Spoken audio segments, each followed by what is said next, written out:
Hi, this is Travis Shaw with the Virginia Piedmont Heritage Area, coming to you in a very rainy day from Front Royal, Virginia, down in the very southwest corner of the Heritage Area.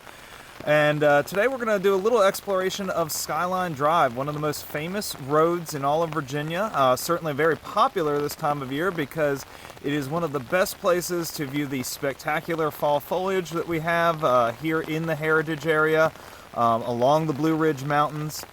Now, because of the inclement weather today, we are not going to get very many good views from up on top of the mountain. The top of the Blue Ridge is kind of shrouded in cloud cover today, but that's not going to stop us from talking about the fascinating history of this park and of this famous roadway.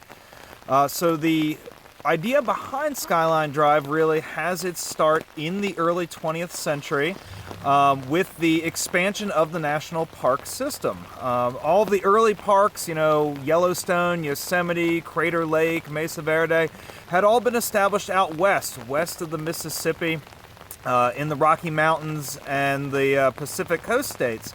So there was a movement in the 1910s and 20s to expand the park system east of the Mississippi and to preserve some of the still very striking landscapes that we have here. The first eastern park is established in 1919 at Acadia up in Maine. But at the same time, the conversation is turning to how can we create a park in the South. A lot of Southern politicians, Southern senators were pushing for the establishment of a park in the Appalachian Mountains. One of the main voices behind this movement is going to be Senator Harry Byrd, who of course is a local to this area. He's interested in bringing a park to the Blue Ridge in Virginia, and that movement is going to start to pick up steam in the mid-1920s. This is also a time when car culture is starting to develop. Car ownership is skyrocketing in the 1920s, and so the proposed park that is going to be built in the Shenandoah Valley along the Blue Ridge, the main feature of this proposed park is going to be a roadway that's going to cut straight through the middle of the park. It's going to allow people not only access to the park, but also a way to explore the beautiful vistas, the beautiful scenery without having to really leave your car. This was especially important because one of the ideas behind putting a park here in Virginia was that it would be accessible to urban audiences, people from Washington, D.C., Baltimore, and other large East Coast cities. The movement to create the park would gain further steam in 1929 with the election of Herbert Hoover. Unlike most of the earlier presidents, Hoover did not have any East Coast connections. He was from the Midwest, and he did not have any sort of family home or ancestral property that he could go to when the heat and the weather of Washington, D.C. got oppressive in the summertime, or when he just needed a rural retreat.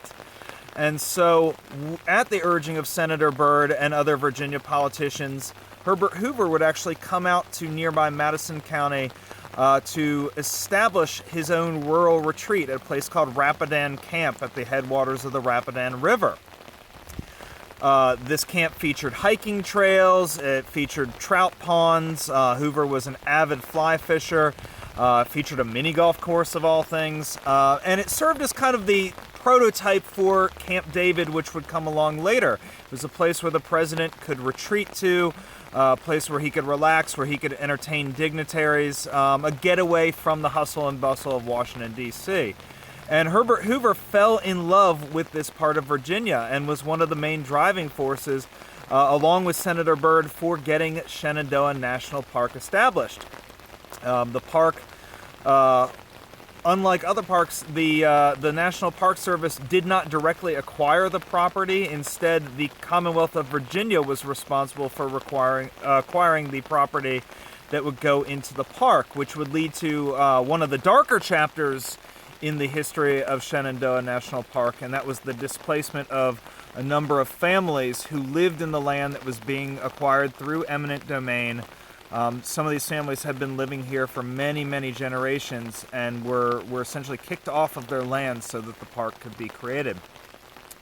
But the creation did go ahead through the early 1930s, through the early years of the Great Depression. During the Roosevelt administration, the park created a significant number of jobs for local people through the actions of the Civilian Conservation Corps. Over 1,000 CCC workers would come out and would do most of the construction of Skyline Drive. They would grade the slopes along the road. They built the stone walls, which the park is so famous for. Many of the rest stops and other amenities were all created using the labor of the Civilian Conservation Corps.